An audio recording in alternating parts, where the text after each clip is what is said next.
So I, 27 female, was estranged from my deceased sister for 5 years after she had an affair with my fiancé that I found out about and resulted in a pregnancy. I cut them out of my life and declared them dead to me. They had a child who's now a preschooler. I'm not sure exactly how old. I've never met the child. I never wanted to meet the child or be in their life. My parents knew their grandchild and supported the child while my sister and ex were alive. They were on and off after I left him. I heard from friends that their breakups were quite explosive. When they died in a car accident recently, people were shocked, but also kind of not, because many people assumed they were arguing and didn't focus on the road, so their child went into foster care. My parents tried to take them but were denied for health and mobility. The child's paternal relatives didn't want to take the child, no surprises there, so my parents turned to me. I'm now engaged again to Luke and we bought our forever home last year. We're stable and happy and my parents believe I and we should take their grandchild. I told them I wouldn't be a good fit to raise the child and I was sorry, but that was the end of discussion as far as I was concerned. Luke told them he was with me on that. My parents went behind my back to try and talk him into it, but he told me and I told them to stop. They begged me again to reconsider and said, imagine how nice it would be to know my nibbling, to get to be there, to have a child who is part of our family, kept in our family, and raised lovingly around people who want the best for them. I told them that is not a job for me and to let it go. A few days went by and I thought they might have let it drop. Then they called me and told me to think about how good it will look for me, the betrayed sister and ex-fiancé, to have enough love and compassion to raise the child that was conceived out of said betrayal and love them and be the best mom to that child who could exist. They said people would think I'm a saint and would always think of me as an incredible person. I told them I am no saint, I don't want to be a saint. I don't need to be seen as some incredible, amazing person, and I'm not going to raise their grandchild just to look good to other people, and they need to stop asking me to. They told me I was heartless and asked how I couldn't care at all about a child who is my own flesh and blood and who has been tossed around the system in just a few weeks because, according to them, the child has been in 4 homes already. They said I shouldn't be able to turn my back on family like this, and I should have more compassion for them who were told by CPS they would not be allowed to raise their grandchild. Am I the idiot? OP, you are not the idiot. My youngest is adopted by a family member of mine. We were all in from the day we knew we could be, and it's hard. We love him. He completed our family in a way we didn't know we needed. But it's not in any way easy to adopt a child from family. Taking on a child should only ever be done if you're 1000% in it.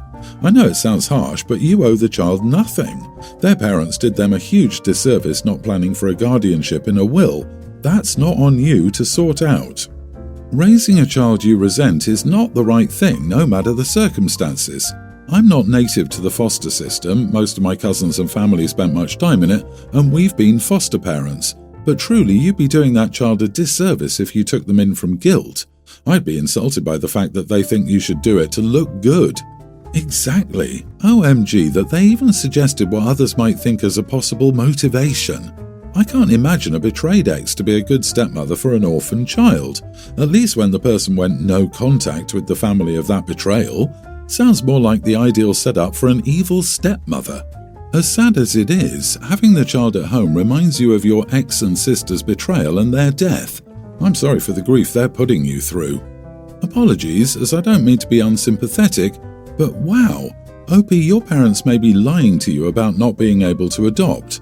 That's got to be pretty severe medical restrictions to be turned down for kindred care, and in some cases they would qualify for assistance care if they take in the child.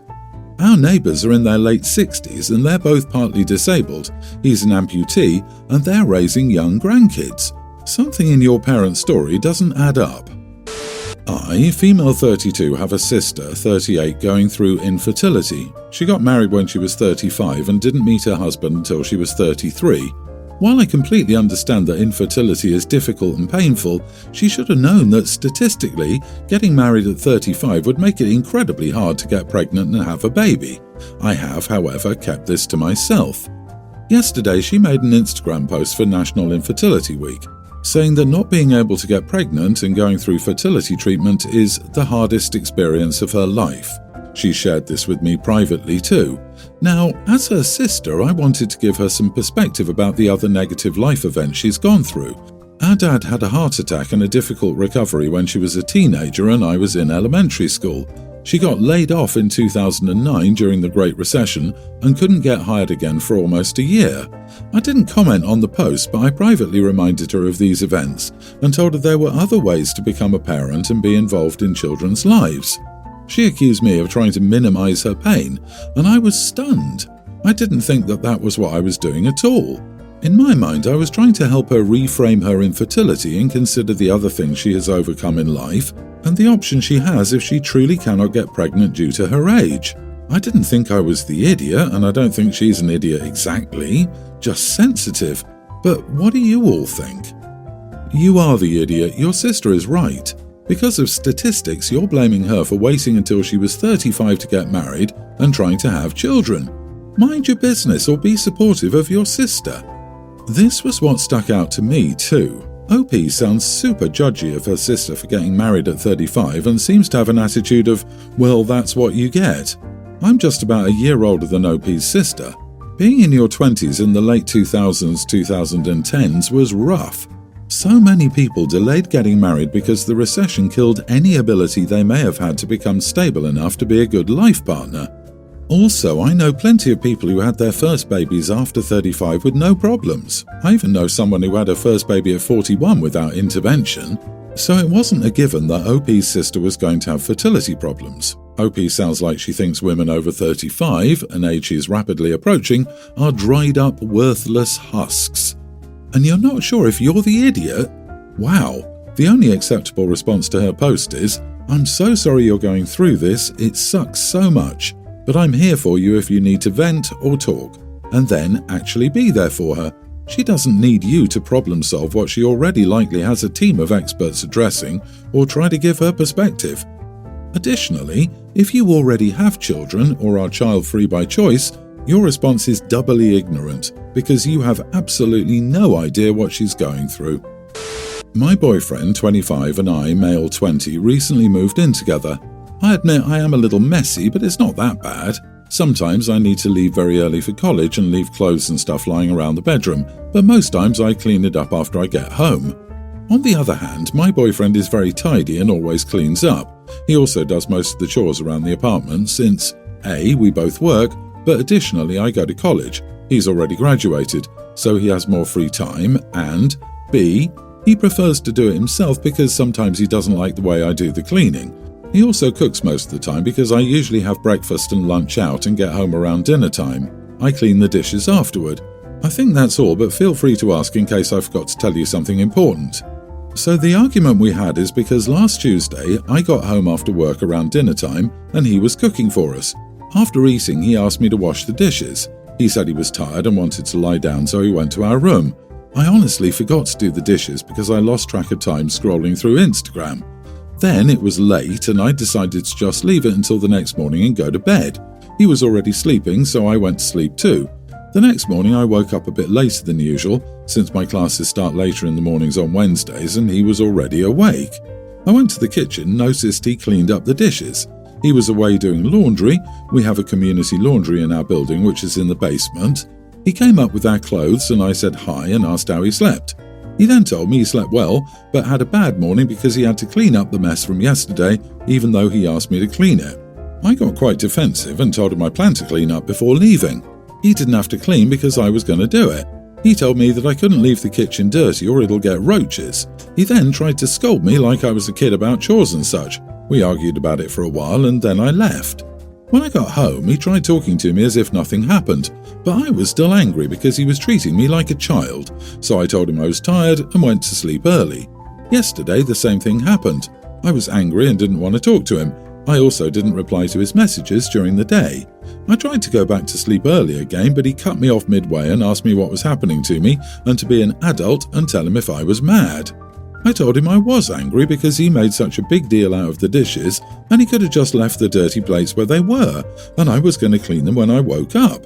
He told me he does everything around the apartment and since he only asked me for one thing one time, I should have done it when he told me to. We argued again. Am I the idiot now?